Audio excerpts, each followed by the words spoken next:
여러분 반갑습니다. 저희가 지금 기독교 신앙의 합리성을 이렇게 좀 얘기하는 그런 기독교 변증이죠. 그래서 이유 있는 믿음이라는 제목으로 시리즈 설교를 지금 하고 있습니다. 오늘 두 번째 시간인데, 지난번에 저희가 이제 하나님의 존재에 대한 첫 번째 시간을 했는데, 혹시 여러분 가운데 첫 번째 설교를 못 들으신 분이 있다면 저희 홈페이지 들어가셔서 인터넷으로 이렇게 들으실 수 있고요. 만약에 내가 좀 누군가에게 이 설교를 들려주고 싶다 그런 분이 있거나 하면 신청을 하시면 테이프나 또는 파일로 이렇게 보내줄 수가 있습니다. 그러니까 혹시 그런 분이 있으시다면 우리 교회에 신청해 주시면 저희가 설교를 이렇게 계속해서 그분들에게 이 설교 시리즈를 파일로 이렇게 보내주도록 하겠습니다. 왜냐하면 기독교 신앙의 합리적인 얘기들을 하기 때문에 그러니까 좀 생각할 거리를 주는 유용한 기회가 될 수 있지 않겠나 이런 생각이 듭니다. 네, 오늘은 성경에 대해서 할 텐데 잠깐 기도하시고 말씀을 하도록 그렇게 하겠습니다. 기도하시죠. 하나님 아버지, 은혜를 감사합니다. 오늘 또 저희들이 성경에 대한 이야기를 나눌 때 또 이 말씀이, 이 얘기가 사람들의 마음 가운데 잘 이해될 수 있도록 도와주시고, 특별히 아직 하나님을 잘 모르거나 성경을 믿지 않는 분이 있다면 주님, 이 시간이 정말 유익한 그런 기회가 될 수 있도록 그렇게 사용해 주시옵소서. 예수님의 이름으로 기도합니다. 아멘. 20세기의 유명한 기독교 저술가 중에 G.K. 체스터턴이라는 사람이 있어요. 영국 분인데, 이분이 이제 한 번은 어떤 사람이 이 사람한테 이런 질문을 했어요. 만약에 당신이 무인분도에 혼자 이렇게 버려진다면, 그리고 딱 한 권의 책만 가질 수 있다면, 당신은 어떤 책을 가지겠습니까? 물었어요. 그랬더니 이 사람이 대답하기를, 물론, 정말 오직 성경 한 권이면 충분합니다. 라고 말할 줄 아셨죠? 그렇게 말했다면 제가 이 말을 서두에서 꺼내겠어요? 그렇게 말한 게 아니고, 이 사람은 유머 감각이 굉장히 뛰어난 사람이었어요. 그래가지고 뭐라고 했냐면, 자기는 만약에 섬에 이렇게 버려짐을 당한다면 딱 한 권의 책만 가질 수 있다면 실제적인 조선법이라는 책, 조선술 가이드라는 책을 자기는 갖고 싶다 이런 얘기를 했어요. 실제적인 조선술 가이드라는 책은 어떤 사람을 정말 버려진 섬에서 집으로 데려다 줄 수 있는 책입니다. 그렇지만 성경은 우리를, 본향을 잃어버린 우리를 본향으로, 우리의 진정한 본향으로 데려다 줄 수 있는 책입니다. 성경은 실제적인 조선법 가이드라는 책은 어떤 사람을 그 섬이라는 공공한 환경에서 일시적으로 이렇게 구해줄 수 있는 책이지만, 그러나 성경은 우리의 영혼과 우리의 전 존재를 영원토록 구원해 줄 수 있는 그런 책이라고 저는 믿습니다. 예수님을 믿는 사람들은 이 성경을 하나님의 진리를 담은 책으로, 또 실제로 하나님의 말씀으로 믿습니다. 사도 바울이 그 중에 한 사람입니다. 그래서 그 사람은 성경에 대해서 이렇게 말을 했어요. 디모데후서 3장 16절 17절 말씀입니다. 제가 세 번역으로 읽어봐 드릴게요. 모든 성경은 하나님의 영감으로 된 것으로서, 개역성경에는 감동으로 이렇게 된 거죠. 교훈과 책망과 바르게 함과 의로 교육하기에 유익합니다. 성경은 하나님의 사람을 유능하게 하고 그에게 온갖 선한 일을 할 수 있게 하는 것입니다. 그랬어요. 여기 하나님의 영감으로 또는 감동으로라는 말은 하나님이 호흡하셨다 이런 의미가 있어요. 하나님이 호흡을 불어넣으셨고 하나님이 호흡을 먼저 시작하셨다 그런 뜻이 있어요. 다시 말하면 이 성경에 있는 말씀이 사람이 그냥 생각해낸 말이 아니라 하나님이 주신 말씀이다라는 거예요. 하나님이 계시하신 하나님의 말씀이다라는 겁니다. 이것이 사람을 변하게 하는 하나님의 진리의 말씀이다라고 바울이 말을 한 거예요. 그러나 안타깝게도 많은 사람들은 바울의 이 말을 또는 우리의 그 믿음을 공유하고 있지 않아요. 오히려 많은 사람들이 지적이고 교육받은 많은 사람들이 이 책에 대해서 의심을 갖고 있습니다. 이 책이 과연 믿을 만한가? 정말로 이 책이 그냥 교육받은 21세기의 이 현대인들이 이렇게 오래된, 수천 년이나 지난 이 오래된 책을 그냥 받아들일 수 있단 말인가? 이게 그냥 무슨 우리가 지금 받아들일 수 없는 이상한 얘기들, 전설들, 이런 거 아닌가? 조작된 책이 아닌가? 그냥 신화가 아닌가? 이런 의문을 갖고 있는 사람들이 많아요. 그래서 이런 의문에 대해서 답을 하는 것은 우리에게는 굉장히 중요합니다. 왜냐하면 그것은 기독교가 체계 종교이기 때문이에요. 체계 종교입니다. 그리고 기독교인들은 다른 모든 종교인들 가운데서 체계의 사람들로, 그 책, 다시 말하면 이 체계의 사람들로 알려져 있었기 때문입니다. 우리 기독교 신앙은 기본적으로 우리가 하나님의 계시라고 믿는, 하나님께서 밝혀주셨고 하나님께서 보여주셨다고 믿는 그 하나님의 진리인 성경책에 근거합니다. 만약에 기독교 신앙은 여기에 근거하는 거예요. 다른 데 근거하는 게 아니고 무슨 개인의 체험에 근거하는 것도 아니고 다른 데 근거하는 것이 아니라 이 책에 근거하는 신앙인 거예요. 그래서 만약에 이 책이 거짓이거나 신뢰할 만하지 않다면 기독교 자체가 무너지는 거예요. 우리는 이 아름다운 봄날에 여기에 앉아있을 필요가 없습니다. 이유가 없는 거예요. 우리 교역자들도 빨리 다른 직업 알아봐야 되는 겁니다. 우리 윤석호 목사님하고 유영희 사모님은 빨리 분식집 내시고, 우리 김철기 전사님은 좀 뱃살 같은 거 좀 빼가지고 헬스클럽에 강사로 빨리 나가고, 우리 허성구 전사님 사모님과 함께 피아노 학원 차리고 이렇게 해야 되는 거예요. 지금 빨리 알아봐야 되는 겁니다. 만약에. 그러나 그 반대로 이 책이 사실이고 이 책에 말하는 그 주장들이 신뢰할 만하다면, 그렇다면 모든 사람들은 이 책에 반응해야 될 책임이 있어요. 왜냐하면 그것은 하나님께서 계시해 주신 진리라고 이 책이 주장하고 있기 때문이에요. 하나님의 말씀이라고 이 책이 주장하고 있기 때문입니다. 여기에 인간의 운명이 달려있다라고 주장하고 있기 때문이에요. 그래서 적어도 우리가 만약에 이게 정말로 신뢰할 만하다고 생각한다면 우리는 이 책을 읽고 이 책에 반응할 필요가 있다는 겁니다. 그렇다면 과연 성경은 사실입니까? 그냥 신화나 전설이 아니라, 그냥 이런저런 종교적인 얘기들의 모음이 아니라 정말 성경은 사실입니까? 정말 성경이 믿을만하고 하나님의 말씀이라는 증거가 있습니까? 저는 오늘 설교를 이 주제에 대해서 좀 얘기를 하려고 하는데, 사람들이 이 성경이라는 책에 대해서 갖는 의문을 이렇게 의문에 대답하는 형식으로 이 말씀 시간을 좀 진행해 나가려고 합니다. 첫 번째 의문은 이거예요. 성경에는 좋은 말이 분명히 있긴 있지만 고대의 전설과 신화 모음집이 아닌가라는 거예요. 그렇게 생각하는 사람들이 있다는 거예요. 고대의 전설과 신화 모음집이 아닌가. 저도 옛날에는 그렇게 생각했어요. 그렇지만 그렇지 않다는 사실을 발견을 했습니다.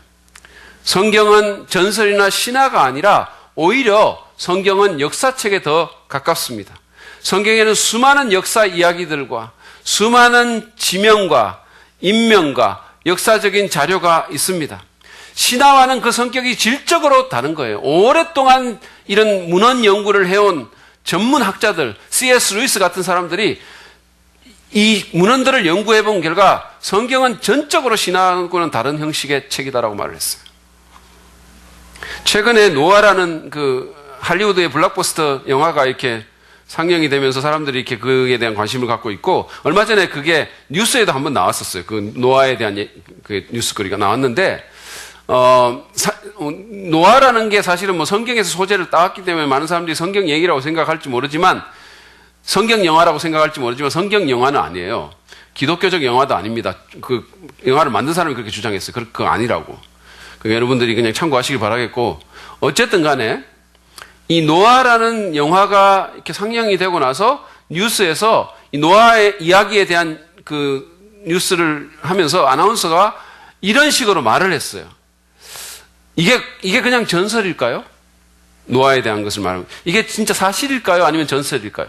전설이라고 하기에는 그 기록이 너무도 구체적이고 자세합니다. 이렇게 했어요.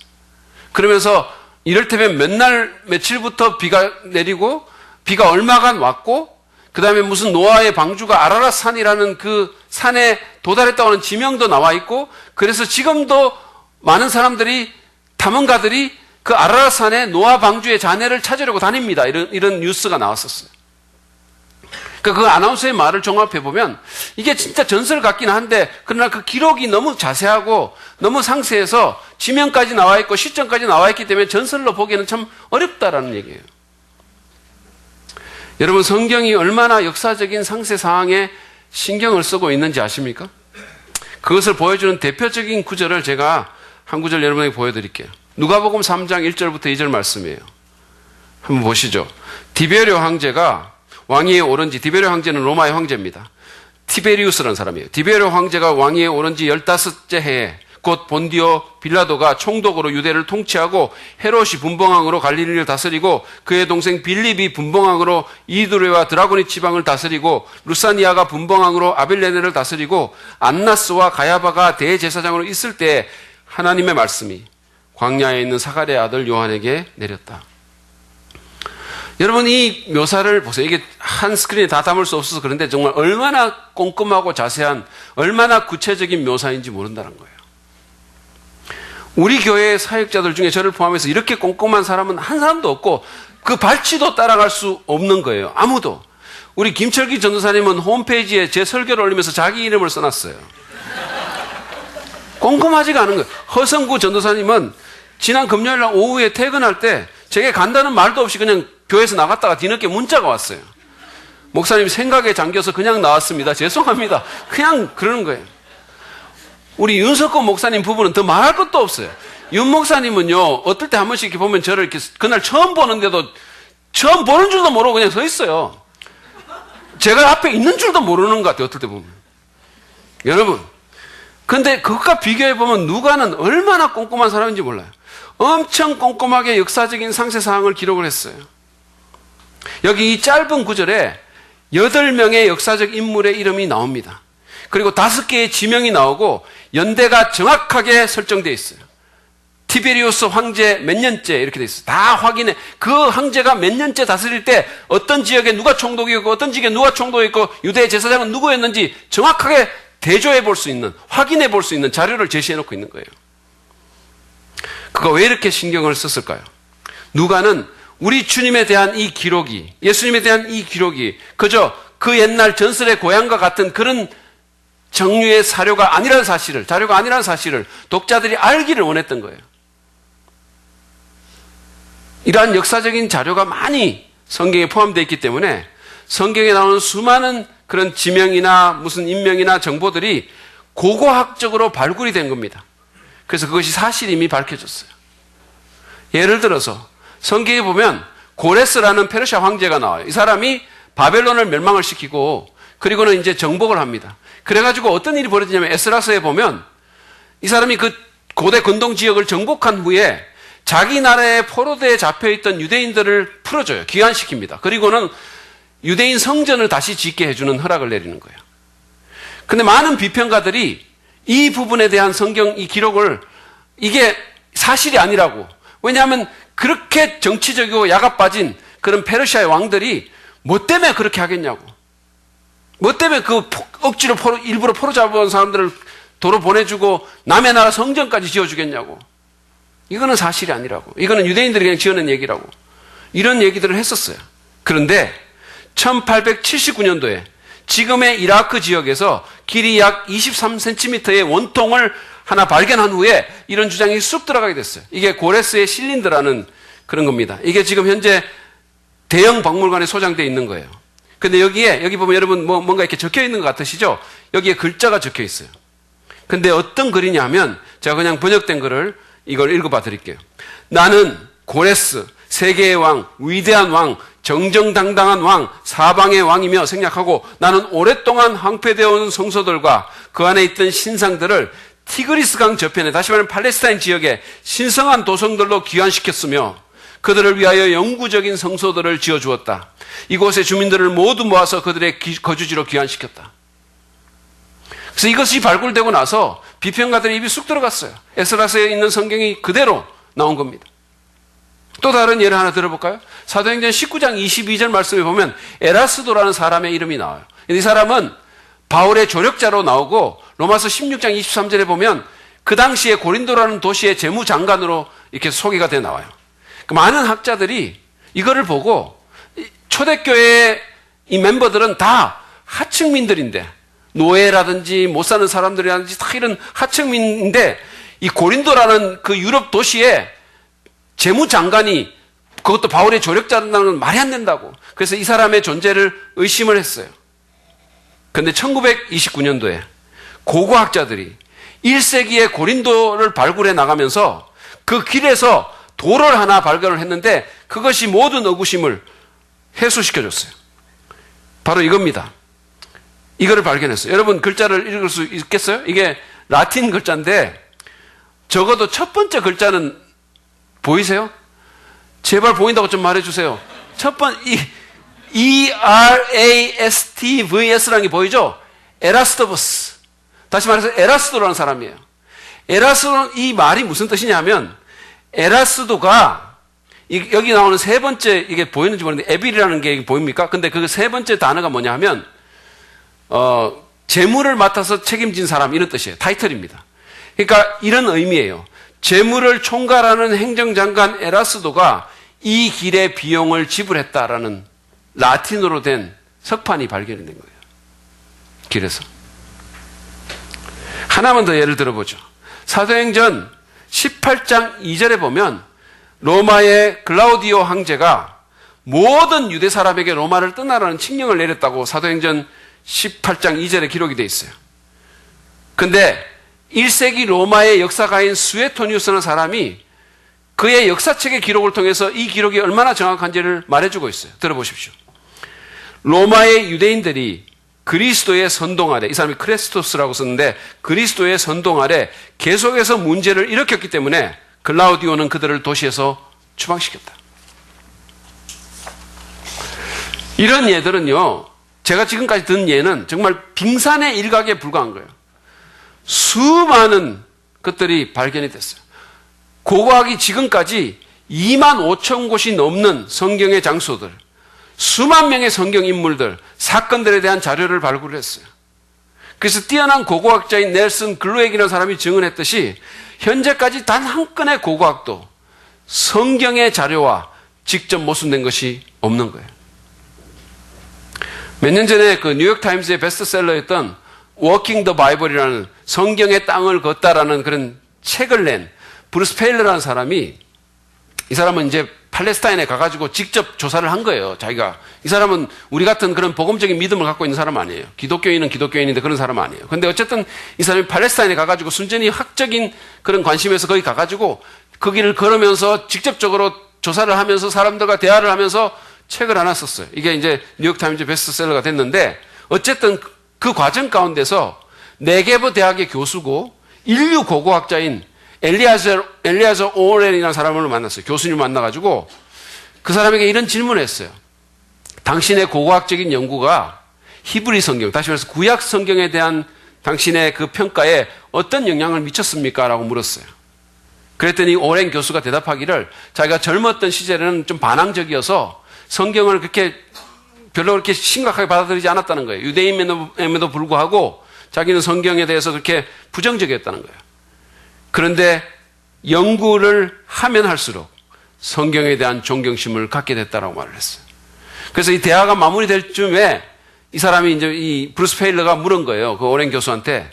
그렇다면 선생님은 고고학적 정확성이라는 측면에서 이 히브리 성경, 구약 성경에 대해서 어떤 학점을 줄 수 있겠습니까? 이렇게 얘기했어요.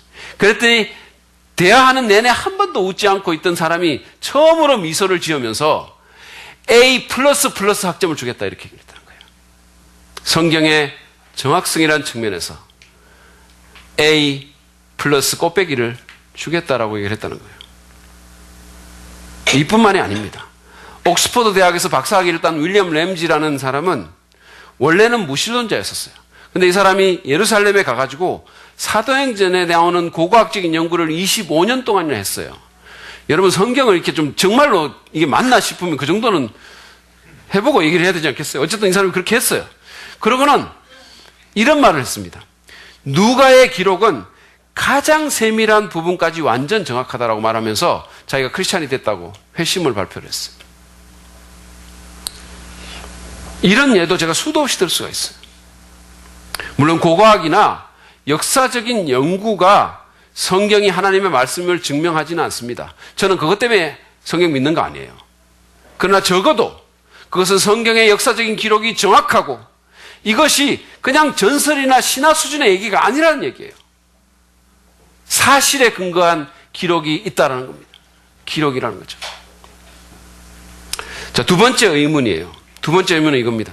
사람들이 의문을 갖고 있는, 현대인들이 의문을 갖고 있는 성경에 대한 의문은 이거예요. 성경에는 홍해가 갈라지는 것, 무리를 걷는 것과 같은 기적들이 있는데 이거는 과학과 배치되는 거 아니냐. 그래서 못 믿겠다는 거죠. 이런 의문을 가진 사람에게는 이런 의문을 가진 사람은 말이죠. 이 현대 과학이 절대적이고 모든 것을 판단하는 기준이 된다는 전제를 그가 갖고 있는 거예요. 그렇기 때문에 이런 선언을 하는 겁니다. 다시 말해서 이들에게는 현대 과학이 일종의 신과 같은 존재예요. 근데 우리가 알아야 될 사실은 오늘날 지금 현재도 일어나고 있는 많은 상황들 중에 현대 과학으로 설명할 수 없는 일들이 일어나고 있다는 거예요.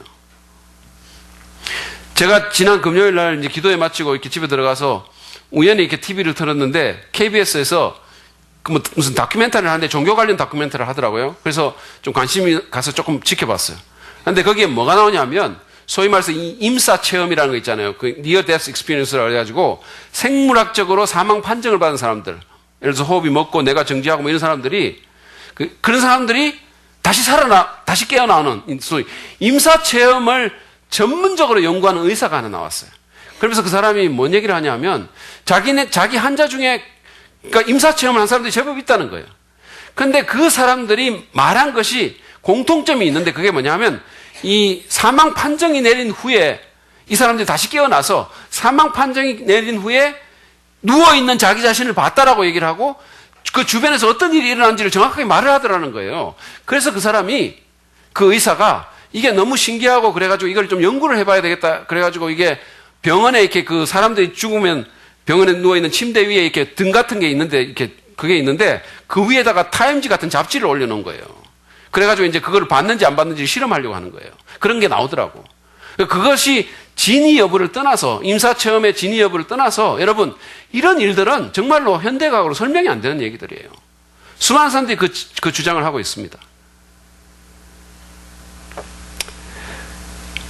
이거를 현대과학으로 어떻게 설명합니까? 근데 현대과학과 성경이 안 맞으니까 못 믿겠다라고 얘기를 하는 사람들이 있다는 거예요.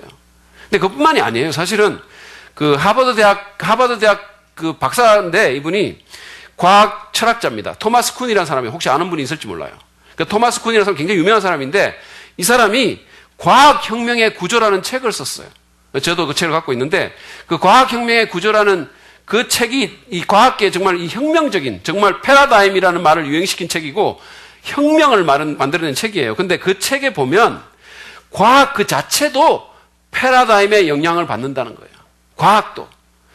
다시 말을 하면 과학적인 연구와 그 결과가 절대적으로 객관적인 것이 아니고 그것도 그 시대의 인신론적, 형이상학적 가정에서 자유롭지 못하다는 거예요. 이야기가 조금 그런가요? 교회에서 이런 말 하니까? 그러니까 다시 말하면 이 과학조차도 절대적인 객관성을 담보하지 않는다는 겁니다. 어떤 환경의 패러다임에 영향을 받는 데서 일어난다는 거예요. 그래서 그 패러다임이 바뀌게 되면 과학적인 혁명이 또 일어나고 이렇게 된다는 거예요. 과학을 신처럼 믿을 수가 없다는 겁니다. 물론 성경에는 기적이 나와요. 그렇지만 많은 사람들이 생각하는 것처럼 성경이 기적으로 도배되어 있는 그런 책은 아닙니다. 이렇게 조사를 해보면요. 기적이 집중된 시기가 있어요. 예를 들어서 모세 시대 때 기적이 집중되어 있고 엘리사 시대 때 기적이 집중되어 있고 예수님과 사도 시대 때 기적이 집중되어 있어요. 이것은 다 성경의 어떤 부분을 대표하는 사람들이에요. 모세 때 모세와 선지자와 사도들입니다. 그러니까 구약과 신약을 대표하는 그 시기에 그 기록의 정당성을 확정해 주기 위해서 기적이 있었던 거예요. 그 외에는 사실은 기적이 별로 없어요. 어쨌든 그러나 기적이 있는데 그 중에는 사람이 큰 물고기 뱃속에 들어갔다라는 정말 믿기 어려운 얘기도 거기 들어가서 3일 살아있었다는 그런 얘기가 나옵니다. 근데 제가 지난주에 말씀드린 것처럼 이 기적의 얘기는 사실 오늘날 많은 현대과학자들이 지지하는 무신론적 자연진화론을 믿는 것보다는 훨씬 더 믿기가 쉬워요. 여러분, 무신론적 자연진화론은 이게 뭡니까? 아무런 신적 존재나 초월적인 존재의 간섭도 없이 우연히 무기물이 오랜 시간에 걸쳐가지고 그냥 저절로 아미노산이 되고, 그리고 그 아미노산이 또 오랜 시간에 걸쳐서 저절로 아메바 같은 단세포 생물이 됐다는 거 아닙니까? 이게 어떻게 그런 일이 일어날 수 있어요? 그게 얼마나 복잡한 건데. 그래서 그런 일이 일어나려면 확률이 얼마였다고 제가 말을 했어요. 여러분 혹시 기억나십니까? 그 확률을 혹시 말할 수 있는 분이 있으세요? 그 확률을 기억하시는 분이 있으시면 제가 사랑 ING 평생 무료 이용권을 드리겠습니다. 혹시 있으세요? 물론 우리 집사람이 값을 지불할 겁니다만. 여러분, 제가 지금 긴장하고 있는데 없으세요? 그 확률이 얼마냐 하면 10의 14,136승분의 1이에요. 10을 14,136번을 곱한 것 분의 1이라는 거예요. 확률적으로 제로입니다. 제로예요. 만약에 우리가 자연적, 무신론적 진화론을 믿을 수 있다면 성경의 모든 기적들은 다 믿을 수 있어요. 그거보다 더 믿기 힘든 건 없어요. 어떤 사람들은 성경에서 태양아 머물러라와 같은 그런 것들이 비과학적인 진술이라고 한다면서 성경을 과학적으로 신뢰할 수 없다라고 주장하는 사람도 있어요. 뭐 그런 진술들이 있잖아요. 사실 이런 주장에 대해서는 대답할 가치도 없어요.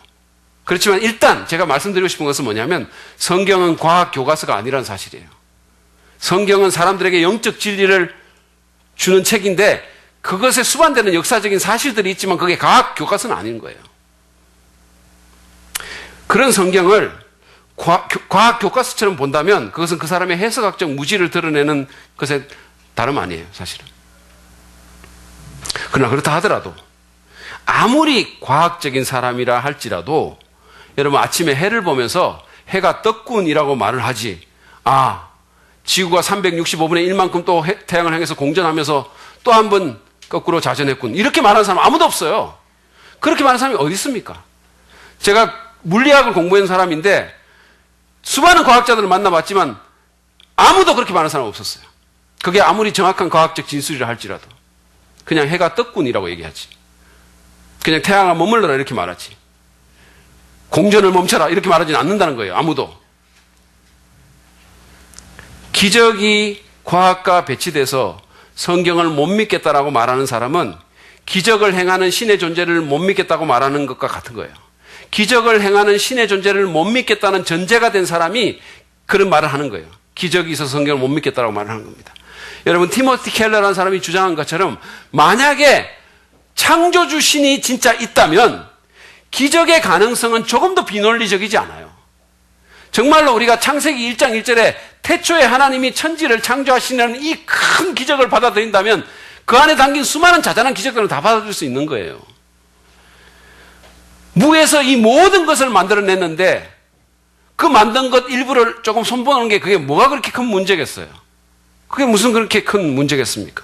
여러분, 전지전능한 창조주 신이 있다면 왜 사람을 큰 물고기 안에, 고래 안에 들어가서 3일간 못 살게 하겠어요? 제가 생각할 때는 고래를 사람 뱃속에 넣어가지고 3일간도 살게 할 수 있어요. 하나님이 계신다면. 들어갈 수만 있다면. 하나님의 존재만 받아들이면 기적은 과학과 전혀 충돌하지 않아요. 그렇기 때문에 인간 개놈 프로젝트의 총책임자인 프랜시스 콜린스 같은 특급 과학자들이 아무런 문제 없이 성경을 믿는 거예요. 그냥 성경을 받아들이는 거예요. 제가 결론적으로 말씀드리면 기적 이야기 그 자체가 성경의 신뢰도를 깎아내리는 것이 아닙니다. 기적에 대한 문제는요, 현대과학을, 그것도 무신론적 현대과학을 신으로 여길 것인지 아니면 창조주 하나님을 믿을 것인지에 대한 문제지 성경의 신뢰도에 대한 문제가 아니에요. 그것은 사람들의 철학적, 신학적 전제에 대한 문제예요. 세 번째 의문은 이겁니다. 성경의 원본은 없고 필사자들의 사본만 있어서 신뢰할 수 없다라는 거예요. 성경에 원본이 없지 않느냐는 거죠. 그렇습니다. 성경에는 원본이 없어요. 그렇지만 원본이 없어서 신뢰할 수 없다라고 말을 한다면 우리는 그 어떤 고대 문서도 신뢰해서는 안 됩니다. 클레오파트라나 무슨 줄리어스 시저 얘기, 심지어는 플라톤의 철학까지도 우리는 믿을 수가 없는 거예요. 왜냐하면 그 어떤 고대 문서도 원본을 갖고 있는 문서는 없기 때문이에요. 하나도 없어요. 물론 사본만 존재하기 때문에 그 안에 오류가 있을 수 있다는 의심은 정당합니다. 여러분이 이걸 생각해 봤는지 안 봤는지 모르지만 성경이 기록되던 그 시대에는 인쇄술이 없었어요. 그거 생각해 보셨어요? 무슨 프린트를 한다거나 그걸 복사하거나 생각할 수 없어요. 요즘 사람들은 그럼 프린트 못한다, 인쇄술 없었다 그러면 스마트폰으로 찍으면 되지 이렇게 생각하는 사람이 있는데 그런 거 없었어요. 그때는 어떻게 했냐면 어떤 사람이 책을 내면 그거를 하나하나 다 뺏겨서 썼어요. 필사자들이. 그래서 그 책들이 나온 겁니다.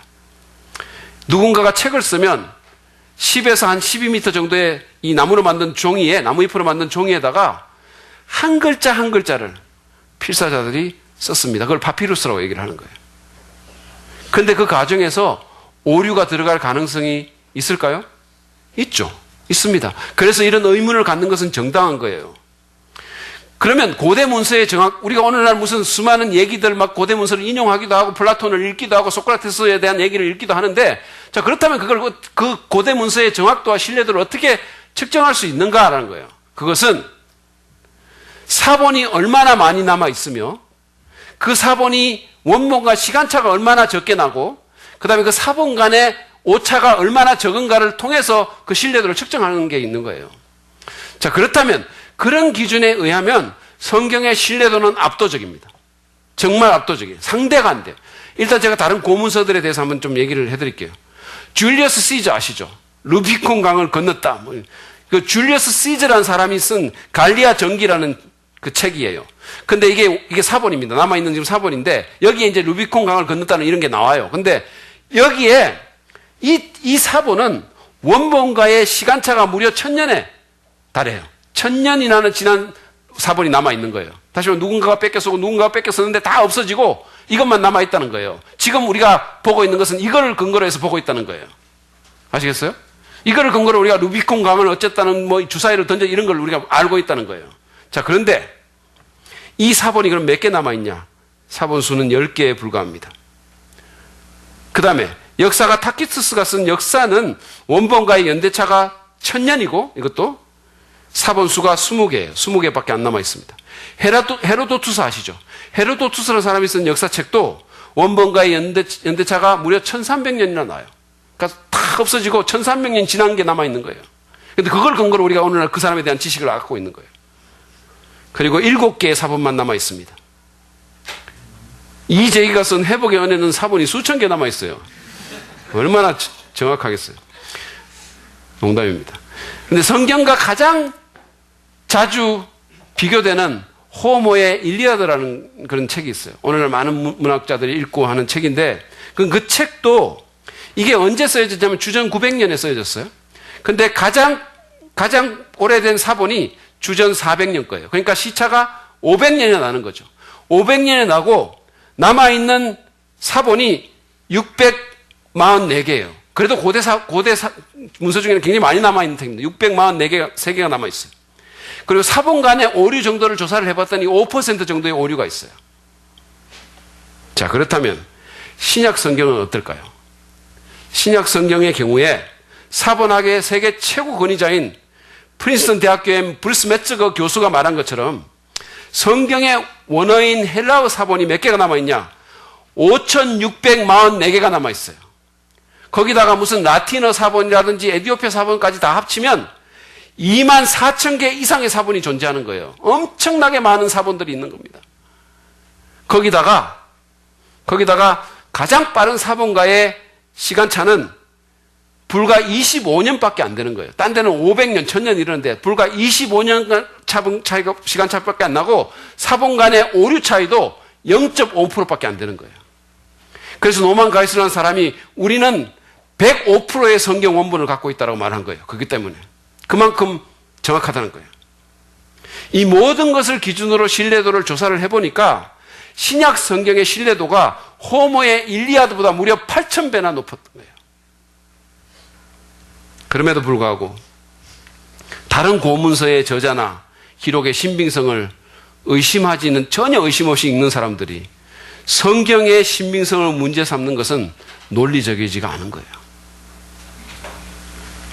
자, 그렇다면 구약의 경우는 어떻게 됐을까요? 신약은 그렇다면 구약의 경우는 어떻게 됐을까요?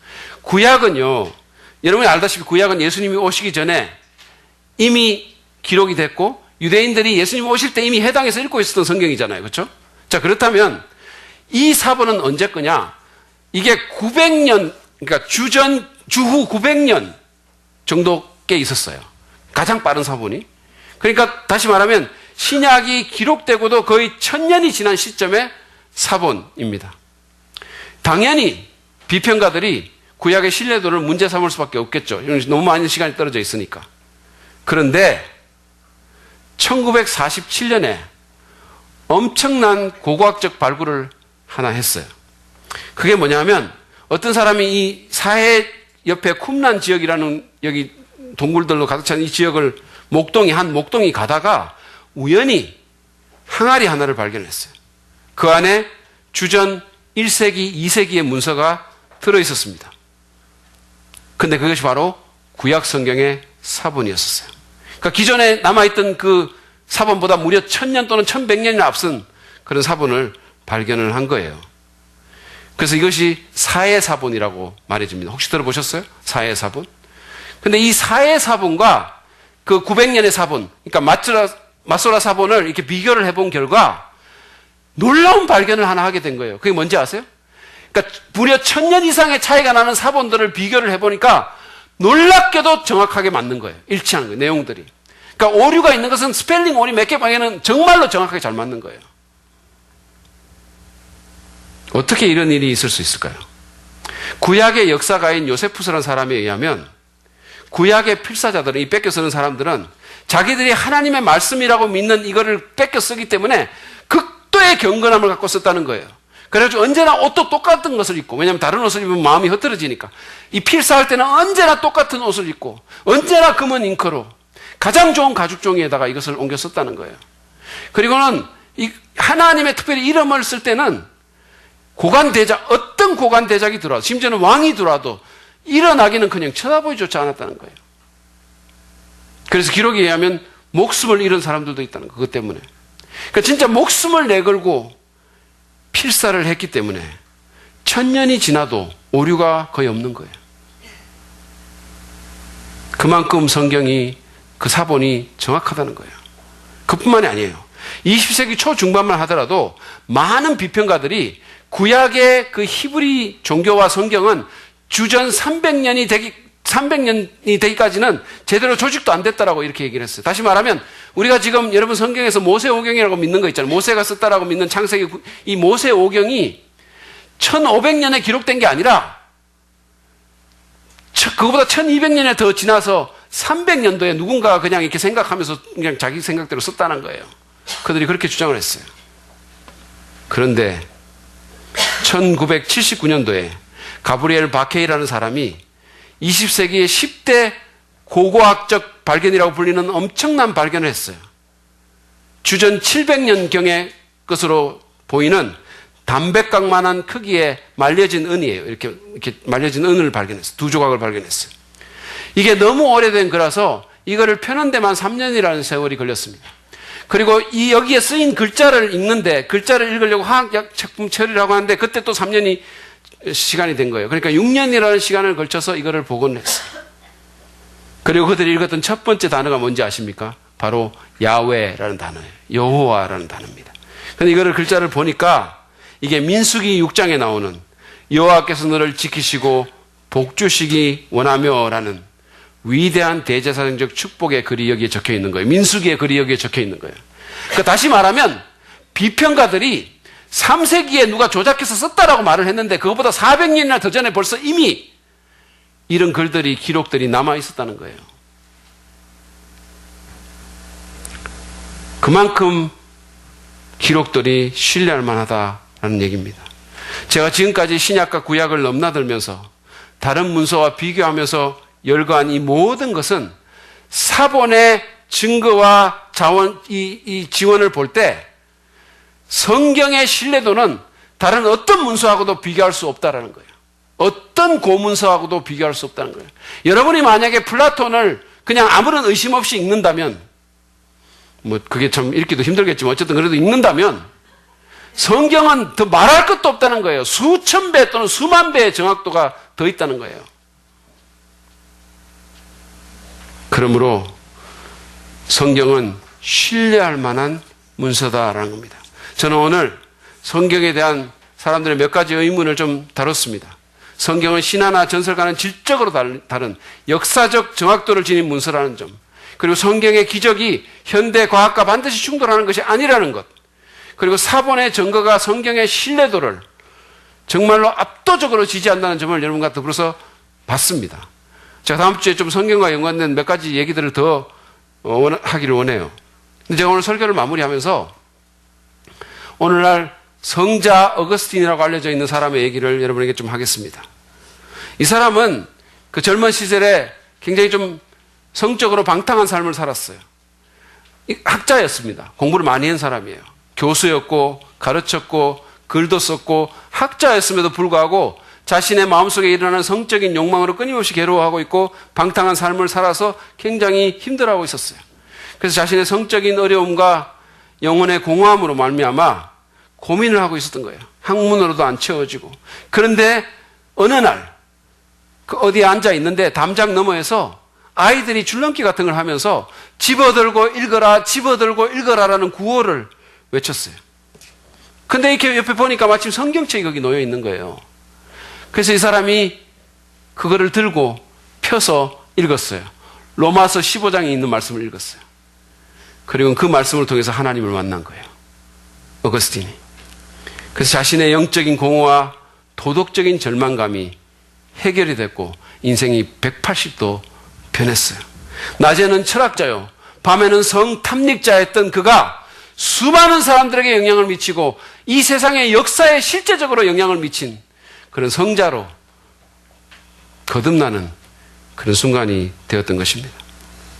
저는 여러분들이 이 어거스틴처럼 성경을 읽기를 원합니다. 집어들고 한번 읽어보세요. 열린 마음으로 읽어보십시오. 그러면 여러분도 어거스틴처럼 하나님을 만나게 될지 모릅니다. 여러분 가운데 혹시 성경을 안 믿는 분이 계신가요? 안 믿더라도 한번 읽어보세요. 여러분, 우리가 다 믿는다고 읽지는 않잖아요. 읽는다고 다 믿는 것도 아니고. 그렇죠? 그리스 로마 신화 여러분 안 믿지만 읽잖아요. 그러니까 한번 읽어보십시오. 읽어야 이걸 믿을지 안 믿을지 알 거 아닙니까? 읽어야 반박을 할지 안 할지 알 거 아니겠어요? 반박하는데 읽지도 않고 어떻게 반박합니까? 성경 한 번도 안 읽은 사람이 성경이 틀렸다고 어떻게 말할 수 있겠어요? 성경이 못 믿겠다고 어떻게 말할 수 있겠어요? 그러므로 읽어보십시오. 여러분 구약이 만약에 어렵다면 신약의 요한복음부터 읽어보시기 바랍니다.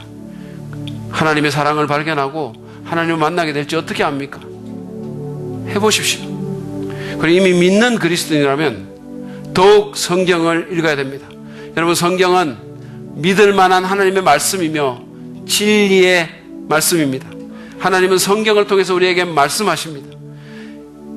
예수님은요, 사람이 빵만으로 살 것이 아니고 하나님의 말씀으로 살 것이다라고 얘기했어요. 우리 가운데 이런 분들이 있어요. 나는 신앙이 왜 이렇게 안 자라는지 모르겠어요. 늘 그대로인 것 같아요. 그럼 제가 질문하고 싶은 건 이거예요. 여러분 성경 진짜 읽으십니까? 여러분 만약에 성경을 안 읽는다면 신앙이 제자리에 있는 게 정말 당연한 거예요. 어쩌면 그것도 기적이에요. 하나님의 말씀 영의 양식인데 이거 안 읽으면서 신앙 안 자라는 게 당연한 일이죠. 우리가 밥을 굶으면서 왜 이렇게 배가 고프지 말하는, 너무 이상한 얘기잖아요. 밥을 굶으니까 영양실조 걸리는 거예요. 여러분 성경 안 읽으면서 신앙생활이 향상되기를 기대하지 마세요. 그러므로 읽어보십시오. 읽어보십시오. 묵상하면서 마음을 열고 한번 읽어보십시오. 회개하면서 읽어보십시오. 그럴 때 진리를 알게 되고, 그럴 때 영혼이 건강해지고, 그럴 때 여러분이 원하는 성장이 이루어지고, 그럴 때 하나님의 사랑을 더 깊이 깨달을 수 있게 될 것입니다. 그러므로 이 시간 우리가 좀 결단하면서